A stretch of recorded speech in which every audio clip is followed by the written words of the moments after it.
ईश्वर के सर्वज्ञानी, सर्वव्यापी एवं सर्वशक्तिमान तत्व का प्रकट स्वरूप है संत। अर्थात संत सर्वज्ञ एवं सर्वशक्तिमान होते हैं। जैसे नदी और वृक्ष का जन्म परोपकार के लिए है, वैसे ही संतों का जन्म परोपकार के लिए ही होता है। जैसे पर्वतों में हिमालय श्रेष्ठ है, नदियों में गंगा, वैसे ही संतों में श्रेष्ठ है साईं। साईं नाम के आगे थे लगाना उचित नहीं, क्योंकि साईं आज भी हमारे बीच हैं। बस एक बार उनकी शरण में होना जरूरी है, यही संपूर्ण सत्य है। साईं बाबा के बारे में लोग हमेशा जानना चाहते हैं कि वो हिंदू थे या मुसलमान, लेकिन जिस संत ने पूरी दुनिया को संदेश दिया हो कि सबका मालिक एक, उसकी कोई धर्म या जाति नहीं होती, वो तो सबके होते हैं और सारे धर्म उनके होते हैं। साईं बाबा शिरडी में आने से पहले कहाँ थे? साईं बाबा के जन्म की जानकारी पूरी तरह से किसी को नहीं मालूम, किंतु उनके ऊपर लिखी गई कुछ किताबों के हिसाब से साईं बाबा का जन्म महाराष्ट्र के पाथरी गांव में 27 सितंबर 1830 को हुआ था। साईं के जन्म स्थान पाथरी पर एक मंदिर बना है। यह बाबा का निवास स्थान है, जहां पुरानी वस्तुएं रखी हुई हैं। कहते हैं साईं बाबा के पिता का नाम परशुराम भूसारी और माता का नाम अनुसुईया था, जिन्हें गोविंद भाऊ और देवकी अम्मा भी कहा जाता था। साईं बाबा उनकी तीसरी संतान थे। उनका नाम हरि भाऊ था। उनके 4 भाई और थे, रघुपति, दादा, अंबादास और बलवंत। साईं बाबा के घर के पास ही मुस्लिम परिवार रहता था। उनका नाम चांद मियाँ और चांद बी था। पिता की मृत्यु के बाद बाबा का पूरा परिवार बिखर गया। कहते हैं कि पाथरी से बाबा को वली नामक एक सूफी फकीर लेकर चले गए थे। फकीर के साथ बाबा कई जगह घूमते रहे और एक दिन अकेले ही पुनः पाथरी पहुँचे। वहाँ कोई नहीं था। अंत में वे पड़ोस में रहने वाली चांदबी से मिले। चांदबी उन्हें वैकुंठा आश्रम में ले गई। वैकुंठा ने उन्हें देखते ही गले लगा लिया और अपना शिष्य बना लिया। वैकुंठा ने अपनी मृत्यु से पहले अपनी सारी दिव्य शक्तियां बाबा को दे दी थी। एक दिन वैकुंठा और बाबा जंगल से लौट रहे थे तो कुछ लोगों ने उन पर पत्थरबाजी की। बाबा को बचाने के प्रयास में एक ईंट वैकुंठा के सिर पर लगी। बाबा ने तुरंत ही एक कपड़े से वैकुंठा के खून को साफ किया।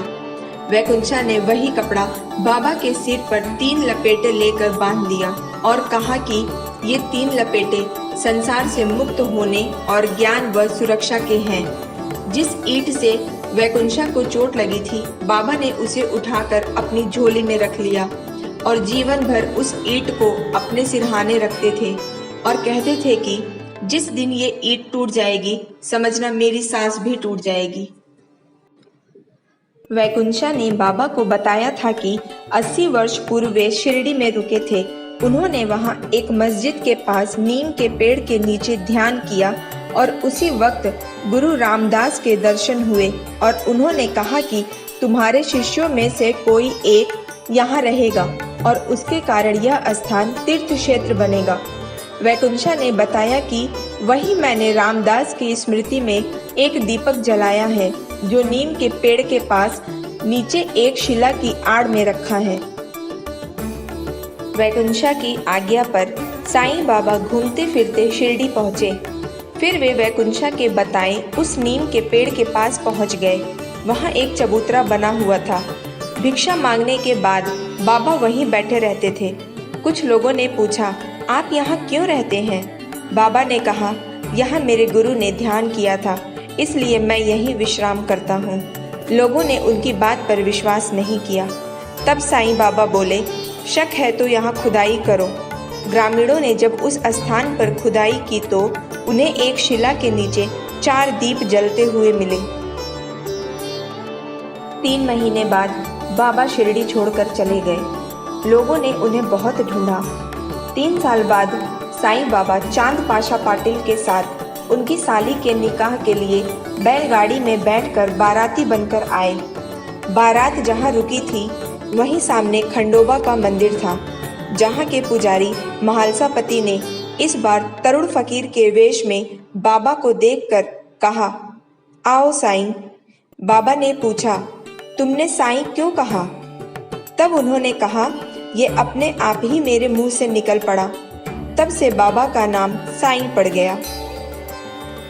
प्रमुख ग्रामीणों में महालसापति, श्यामा और बाईजा माँ बाबा के अनुयायी बन गए। बाबा अपने चमत्कारों से लोगों के दुख दर्द दूर करने लगे। वो दीन दुखियों की मदद करते थे। साईं की वेशभूषा मुस्लिम फकीरों जैसी थी, लेकिन वे सिर पर चंदन का तिलक धारण करते थे, तो लोग समझ नहीं पाते थे कि ये कैसे मुस्लिम फकीर हैं या ये कैसे हिंदू संत। गांव के सभी लोग बाबा को मानने लगे थे। तब बाबा ने खंडोबा मंदिर में रहने का निर्णय लिया, लेकिन मंदिर के पुजारी को इस बात पर ऐतराज था, क्योंकि वे उन्हें मुस्लिम समझते थे। उन्हें डर था बाबा कहीं मंदिर की मूर्ति को खंडित न कर दें। बाबा को जब पुजारी के मन की बात पता चली तो वे हंसते हुए मंदिर के बाहर निकल गए और खस्ता हाल मस्जिद को अपना ठिकाना बनाया। उन्होंने उस मस्जिद की साफ सफाई करवाई और उसका नाम द्वारिका माई रखा। गांव के मुसलमान उसे हिंदू मस्जिद कहते थे। बाबा गांव में भिक्षा मांगने जाते और उसी पर अपना गुजर बसर करते थे। उनकी दी गई जड़ी बूटियों व भभूति से लोग भले चंगे होते थे। धीरे धीरे उनके चमत्कार के चलते लोगों ने वहां अन्न आदि सुविधाओं की पूर्ति कर दी। अब बाबा यहाँ लोगों को स्वयं अपने हाथ से भोजन बनाकर परोसने लगे। वे खुद चक्की चलाकर आटा निकालते थे, स्वयं ही दाल चावल बनाते थे। उनके संतत्व की चर्चा सुनकर दूर दूर से लोग उनसे मिलने आने लगे। द्वारका माई।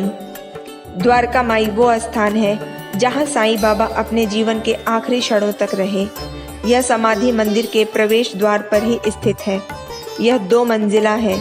पहले में बाबा के जीवन से जुड़े चित्र लगे हुए हैं और एक बड़ा पत्थर रखा हुआ है जिस पर बाबा बैठते थे। पहली मंजिल में 2 कमरे हैं। एक में बाबा का रथ रखा हुआ है और दूसरे में पालकी। दूसरी मंजिल में स्नान कक्ष है, जहां वह पत्थर रखा है जिस पर बैठकर बाबा स्नान करते थे। यह स्थान एक मस्जिद का खंडहर था।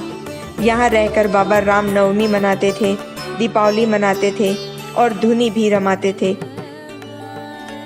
बाबा प्रतिदिन मस्जिद में दिया जलाते थे। भक्तों ने मस्जिद की मरम्मत करवाकर एक मकान का रूप दे दिया। फिर बाद में उसी के पास बापू साहेब बूटीवाड़ा बनाया गया। वहीं बाबा का समाधि मंदिर बना हुआ है। इसी के प्रांगण में एक हनुमान मंदिर भी है, जो बाबा के समय भी विद्यमान था और आज भी है। बाबा ने अपने द्वारिका माई में अपनी योग शक्ति से अग्नि प्रज्वलित की थी, जिसे निरंतर लकड़ियां डालते हुए आज तक सुरक्षित रखा गया है। उस धूनी की भस्म को बाबा ने उदी नाम दिया था और वही उदी अपने भक्तों में बांटते थे, जिससे कई गंभीर रोगी भी ठीक हो जाते थे। बाबा की चावड़ी। द्वारका माई के समीप थोड़ी दूर पर वह चावड़ी है जहां बाबा एक दिन छोड़कर विश्राम करते थे।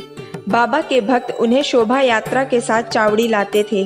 प्रथा अनुसार आज भी यहाँ प्रत्येक गुरुवार को इसी रास्ते से शोभा यात्रा निकाली जाती है, जिसमें बाबा का लकड़ी वाला पलंग और उनकी सफेद कुर्सी भी रखी जाती है। समाधि मंदिर।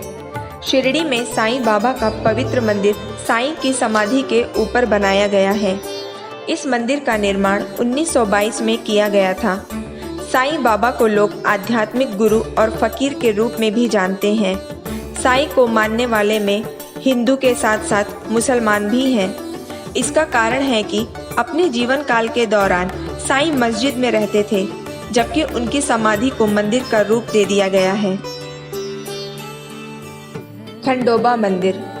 खंडोबा मंदिर शिरडी के मुख्य मार्ग पर स्थित है। खंडोबा द्वारा पूरे गांव में भोजन की व्यवस्था की जाती है। यह वही स्थान है जहां पर महालसापति ने साईं बाबा को साईं कहकर पुकारा था। यह मंदिर सुबह 5 बजे से रात्रि 10 बजे तक खुला रहता है।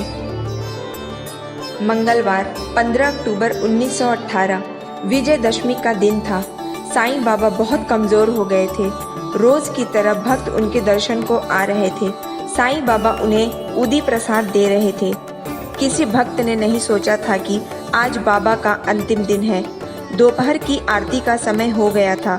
कोई दैवीय प्रकाश बाबा के शरीर में समा गया। आरती शुरू हुई। साईं बाबा का चेहरा हर बार बदलता हुआ प्रतीत हुआ। बाबा ने पल पल में सभी देवी देवताओं के दर्शन अपने भक्तों को कराए। बाबा ने भक्तों से कहा, अब मुझे अकेला छोड़ दो। तभी बाबा को एक जानलेवा खांसी के साथ खून की उल्टी हुई और बाबा ने अपने सांसारिक शरीर का त्याग किया और ईश्वर की ज्योति में विलीन हो गए। साईं बाबा ने कहा था कि मरने के बाद उनके शरीर को बूटीवाड़ा में रख दिया जाए। वो अपने भक्तों की हमेशा सहायता करते रहेंगे। आज शिरडी में जो साईं बाबा का समाधि मंदिर है, वही जगह बूटीवाड़ा हुआ करती थी। बाबा की इच्छा पर उनके शरीर को उसी स्थान पर दफनाया गया और फिर उसके ऊपर साईं बाबा की मूर्ति तैयार की गई। आज दुनिया भर से भक्त बाबा के समाधि और उनकी मूर्ति के दर्शन करने के लिए आते हैं। शिरडी एक छोटा सा गांव है जो महाराष्ट्र के अहमदनगर जिले के अंतर्गत आता है। यहाँ साईं बाबा का विशाल मंदिर है। इसे साईं नगर शिरडी भी कहते हैं। साईं मंदिर विश्व के सबसे अमीर मंदिरों में से एक है। साईं बाबा कहते थे कि राम और रहीम दोनों एक ही हैं, उनमें कोई भेद नहीं है। फिर तुम उनके मानने वाले होकर आपस में क्यों झगड़ते हो? मनुष्य की कोई जाति और धर्म नहीं होती। जात पात, ऊंच नीच ये हीन भावनाएं हैं। इन्हें त्याग कर एक दूसरे को प्रेम करना चाहिए। मोक्ष की इस यात्रा में आज हमने शिरडी साईं बाबा के दर्शन किए। यात्रा में आगे भी हमारे साथ बने रहिए और विश्वास कीजिए, साईं बाबा ने कहा था, सबका मालिक एक है। धन्यवाद।